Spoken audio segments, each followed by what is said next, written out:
आजच्या पावसाळी मूडमध्ये गरमागरम चहा आणि त्याच्यासोबत क्रिस्पी बटर दाबेली, आहा, यापेक्षा भारी कॉम्बिनेशन असूच शकत नाही.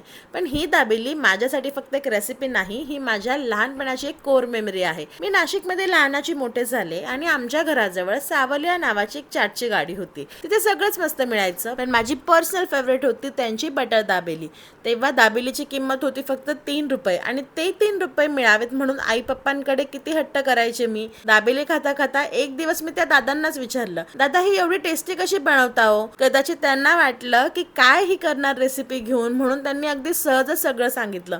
पण त्यांनाही कुठे माहित होतं तीच छोटी मुलगी मोठी होऊन एक दिवस अगदी त्याच चवीची दाबेली बनवेल आणि हजारो लोकांसोबत ती रेसिपी शेअर करेल. ती दाबेली खरोखर सुपरहिट असायची आणि त्याचं सिक्रेट आज मी तुमच्यासोबत शेअर करते. तर मसाला बनवताना फक्त मॅश पोटॅटो यूज न करता त्यामध्ये डाळिंबाची प्युरी सुद्धा घाला, and trust me, you will definitely love it. तुमच्या लहानपणाची आहे का एखादी अशी आठवण? असेल तर नक्की माझ्यासोबत शेअर करा आणि कमेंट करून सांगा की तुम्ही लहानपणी किती रुपयांची दाबेली खाल्ली आहे.